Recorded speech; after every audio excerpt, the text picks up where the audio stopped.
అండి, ఎలాగున్నారో బాగున్నారా? ఈరోజు సంతకెళ్ళి కూర తెచ్చానండి. అదేనండి, మేక మాంసం, మటను, మూలుగు కూడా వేసారండి. ఇందులో మూలుగు వేయటానికి సాయిబు గారు పావుగంట పైన నించోబెట్టారండి బాబు. చూడండి మటన్ ఎంత చక్కగా కొట్టారో. అర కేజీ 500 అన్నారండి. ఇంకా 500 ఇచ్చేసి అర కేజీ కొట్టేయమన్నానండి బాబు. చూడండి ముక్కలు ఎలా కొట్టారో, చూసారా? ఉల్లిపాయలు చక్కగా కోసుకున్నాను. చూడండి ఎంత ముద్ద వస్తున్నాయి ఉల్లిపాయలు చూస్తుంటే. ఓ పక్కన కుక్కర్ పెట్టి అందులో నూనె వేసి ఉల్లిపాయలు వేసానండి. ఉల్లిపాయలు వేసి మొత్తం ఉల్లిపాయలన్నీ వేసేసుకుని ఆ తర్వాత గరిటెట్టుకుని అటు ఇటు కలిపేసానండి. చూడండి అటు ఇటు కలిపాను. ఆ తర్వాత ఈలోగా మటన్ని శుభ్రంగా కడుక్కోవాలండి బాబు. కుర్రోళ్ళు కడిగేయమంటే సర్పు సబ్బు వేసి కడిగేయకండి. అదేనండి, నీళ్ళతో శుభ్రంగా కడగండి. మీరు కానీ సర్పు సబ్బు వేసి కడిగారంటే తినటానికి ఉండదు, పడేయాలి. ఉల్లిపాయలు బాగా మగ్గిపోయినాయండి. చూడండి అల్లం పేస్ట్ వేసాను.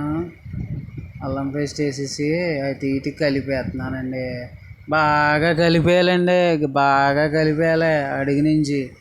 అయ్యయ్యో, కలిపేయటం అంటే పులిహోర కలిపేయటం అని కాదండి, బాగా కలిపే.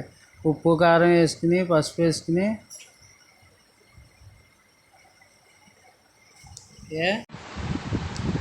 అంటే తర్వాత అటు ఇటు కలుపుకుని నీళ్ళు వేసుకోవాలండి. నీళ్ళు వేసుకుని మళ్ళీ అటు ఇటు కలిపేయాలండి బాబు. కలిపేసి అడుగు అంటకుండా కలపాలన్నమాట. తర్వాత కుక్కర్ పెట్టుకునేటప్పుడు కోసంత కూరలు జాగ్రత్తగా ఉండండి. కుక్కర్ పేలిపోద్ది మీరు సరిగ్గా ఎట్టలేదంటే. చూడండి, కుక్కర్ తీసేటప్పుడు కూడా చాలా జాగ్రత్తగా తీయాలండి. తీసానండి. కూర బాగా ఈరిపోయి బుడగలు వచ్చేస్తున్నాయండి. బుడగలు వచ్చేస్తే మసాలా వేసేయాలన్నమాట. నాకు తెలుసండి చిన్నప్పటి నుంచి. బుడగలు వచ్చినాయి అంటే మసాలా వేసేయాలి. కూర రెడీ అయిపోయిందండి. చారు కూడా రెడీ అయిపోయిందండి. చారు కూర చూడండి ఎంత చక్కగా దగ్గరికి చక్కగా అయిందో. రైస్ అండి, వైట్ రైస్, అదే తెల్లన్నం అండి బాబా. తెల్లన్నం వేసుకుని తెల్లన్నం కూడా చూడండి ప్లేట్లో పెట్టుకుని కూర, తెల్లన్నం, రైస్. ఓ కంగారు ఎక్కువైపోయి చేతులు ఇట్టేస్తే కాలిపోయిందండి నాకు. చూడండి కాలిపోయింది, అలా కాలిపోయింది. ఎందుకురా అంత తొందర అంటారా? మరి కూర వండాను కదండి, ఎలాగుండో టేస్ట్ చేయాలి కదా. చూడండి ఊదేసుకుంటున్నాను. చూడండి కూర ఎంత చక్కగా ఊదుకుంటున్నానో చూడండి. కూర తీసుకున్నానండి, కలిపానండి, నోట్లో పెట్టేస్తున్నానండి. అబ్బా అబ్బా, ఏం వండానండి కూర. సూపర్ అండి బాబా. కూర వండటం వచ్చేసిందండి నాకే. మా ఆడోళ్ళు కూర వండనని అలిగితే కూర వండటం రాదనుకున్నారండి. తర్వాత కొద్దిగా నిమ్మకాయ పిండుకొని ముద్ద కలుపుతున్నాను చూడండి. కూరలో కొద్దిగా నిమ్మకాయ అన్నంలో పిండుకొని తింటే ఉంటుందండి, మరి చాలా బాగుంటుందండి. కలుపుతున్నాను చూడండి. కలిపాను. అబ్బబ్బా, అందులో ముక్క కూడా పెట్టానండి. తింటే అబ్బా చాలా బాగుందండి.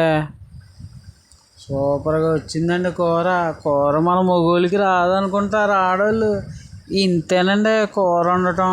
పెద్ద విచిత్రం ఏం కాదు ఇది, విచిత్రమే అసలు కాదు.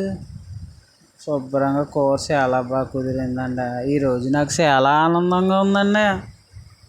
చాలా ఆనందంగా ఉంది ఈరోజు. చూడండి మళ్ళీ మూడో ముద్దకు కూడా రెడీ అయిపోయాను. మూడో ముద్ద ఎట్టేసాను నోట్లో. అబ్బా, మూడో ముద్ద కూడా చాలా బాగుందండి. సూపర్గా ఉందండి,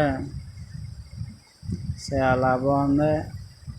ముక్కలు ఒకటి తింటూ ఉంటే భలేగా ఉందండి. ఎంత కూర వేసుకుని తిన్నా లాస్ట్లో ఒక ముద్ద చారన్నం వేసుకుని తినకపోతే అసలు మన గోదావరి వాళ్ళకి నచ్చదు కదండి. మనకి చారు ఉండాలి. లాస్ట్లో ఎన్ని కూరలు ఉన్నా చింతపండు చారు వేసుకుని కలుపుకుని కలపడం అంటే అలా ఇలా కాదండి, బాగా కలపాలి. బాగా కలిపి తింటే ఉందండి, సూపర్ ఉందండి.